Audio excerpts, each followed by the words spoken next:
Assalamualaikum warahmatullahi wabarakatuh. Pemirsa, Tafkir Channel yang dirahmati Allah.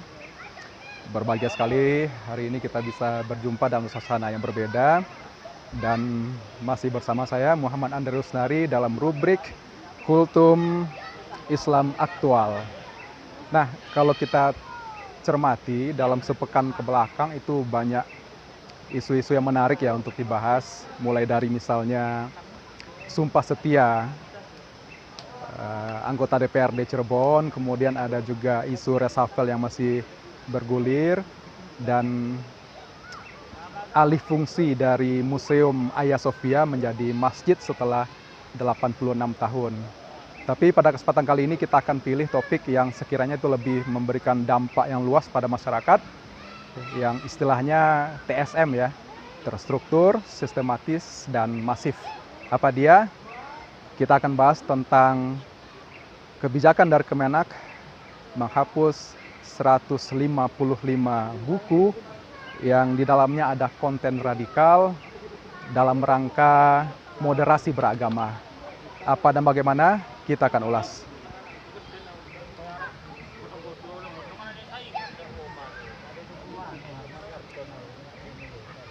Baik, para pemirsa atau Tafkir yang dirahmati Allah, tentang moderasi beragama yang sekarang mencuat, sebenarnya ini sangat menarik untuk kita telaah lebih dalam. Mengapa? Karena kita tahu bersama bahwa Departemen Agama kan menjadi salah satu kementerian ya yang sering membuat sensasi dan juga kontroversi mungkin seperti itu, yang mengundang banyak respon dari masyarakat.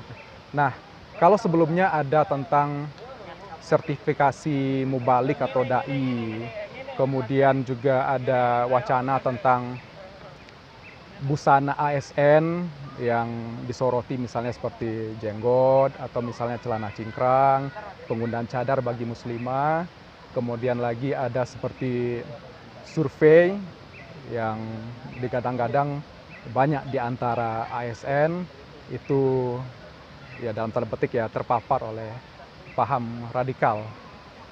Nah, kali ini kita akan bahas itu lebih jauh. Yang menarik adalah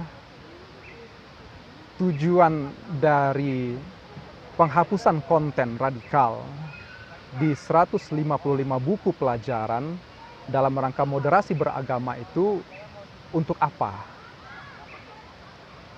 Secara normatif kita peroleh jawaban bahwa itu dalam rangka mewujudkan generasi yang lebih moderat. Generasi yang itu inklusif bukan eksklusif, yang tidak lagi mempertentangkan antara domain agama, negara dengan budaya. Nah, jalan pintasnya adalah dengan mengubah kurikulum. Apa dan bagaimana? Ini akan kita ulas. Para pemirsa Tafkir Channel yang dirahmati Allah, ada setidaknya 7 poin kritis dalam pandangan saya. Pertama, bahwa Kementerian Agama dalam hal ini memang wajib ya menjalankan tugas dan fungsinya menjaga umat Islam atau umat beragama secara umum dari paham-paham yang merusak dan paham-paham yang menyimpang. Tapi standar yang dipakai dalam itu seyogyanya adalah standar agama, bukan standar budaya atau ilmu pengetahuan. Nah, sekarang persoalannya adalah pemahaman akan jihad, khilafah, syariah, daulah, dan sebagainya itu yang dituding sebagai paham radikal, apakah itu bagian dari ajaran agama Islam atau bukan? Kalau dia bagian dari ajaran agama Islam, maka ini ada kejanggalan di sini. Nah, poin kedua dalam pandangan kritis kita, revisi ini tentu menimbulkan tanda tanya. Mengapa harus direvisi sekarang? Apakah konten-konten yang dulu itu dianggap bermasalah? Apakah dipandang tidak lagi cocok atau tidak sesuai dengan tantangan zaman atau realita zaman. Kalau misalnya demikian, berarti ada kekeliruan yang telah berlangsung beberapa waktu lamanya. Nah, yang menarik adalah bahwa realita zaman itu pasti akan berubah. Apa-apa yang kita dapati pada abad 19 tidak akan sama dengan abad 20. Begitupun kondisi atau realita masyarakat di abad 21 ini. Nah, nanti lebih lagi ketika dunia masuk kepada abad 22. Apakah setiap pergantian realita zaman itu maka dibutuhkan revisi terhadap pemahaman agama yang tertuang dalam buku-buku dalam kurikulum? Nah, ini pertanyaan kritis berikutnya. Yang ketiga adalah mengapa itu hanya ditujukan kepada agama Islam saja? Mengapa moderasi beragama, peninjauan konten-konten tersebut tidak juga dilakukan kepada agama-agama lain? Apakah radikalisme yang ditudingkan itu hanya ada dalam agama Islam saja? Bagaimana ini? Nah, yang menjadi persoalan bahwa segala sesuatu memiliki kacamata. Kalau kita ingin melihat ajaran agama Islam dengan kacamata feminis, kita akan jumpai banyak sekali mungkin di antara ajaran-ajaran Islam itu yang ya mungkin tidak sesuai dengan sudut pandang feminisme. Begitupun halnya sebaliknya, kita memandang feminisme dan lain sebagainya menggunakan kacamata Islam, sudah barang tentu juga ada hal-hal yang tidak berkesesuaian. Jadi kembali lagi, kacamata apa yang akan kita gunakan dalam memandang tersebut? Seharusnya kacamata yang digunakan adalah agama dalam hal ini. Yang keempat, ini mencerminkan sikap inferior kompleks ya, bahwa kita masih mengekor pada barat, masih membebek kepada barat. Kemudian poin yang kelima, bahwa yang namanya budaya, peradaban, dia bersifat dinamis. Sementara agama, dia juga dinamis dalam beberapa hal, tapi dalam pokok-pokok agama, dia bersifat tetap.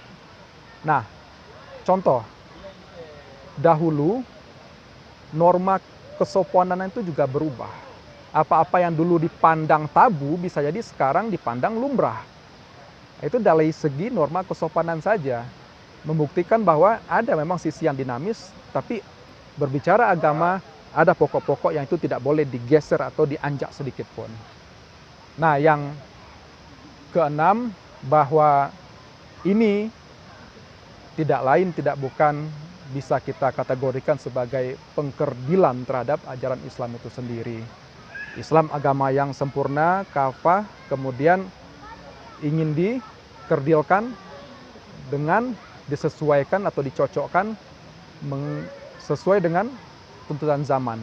Dan yang terakhir adalah, percayalah, upaya ini akan kembali gagal. Upaya ini akan gagal, tapi dosanya juga besar. Kementerian Agama memang bisa merevisi, tapi itu hanya dalam lingkup kewenangan mereka. Bagaimana dengan buku-buku umum yang ada di kampus atau kitab-kitab para ulama sebelumnya, yaitu banyak bertebaran di mana-mana.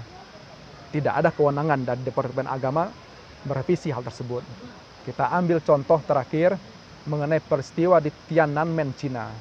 Hari ini kalau kita ke Cina dan kita googling tentang peristiwa Tiananmen, itu tidak akan kita dapati.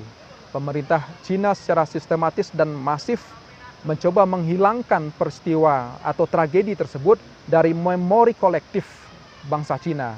Tapi percayalah, berapa lama itu bisa bertahan? Jika bukti-bukti masa prasejarah aja bisa digali oleh orang, bagaimana lagi tentang sesuatu peristiwa yang terjadi di zaman modern? Ini akan gagal. Sama halnya dengan kegagalan upaya melakukan moderasi terhadap pemahaman agama yang dipandang radikal ini. Terakhir, saya ingin mengajak kita bersama untuk menelaah satu ayat untuk direnungi. Wa makaru wa makarallah wallahu khairul makirin. Mereka membuat makar, Allah pun membuat makar. dan makar Allah yang akan berhasil. Sekian dulu untuk materi kita di kesempatan kali ini. Jumpa lagi di pertemuan selanjutnya masih dengan channel At-Tafkir. Jangan lupa ikuti terus, subscribe dan juga share. Assalamualaikum warahmatullahi wabarakatuh.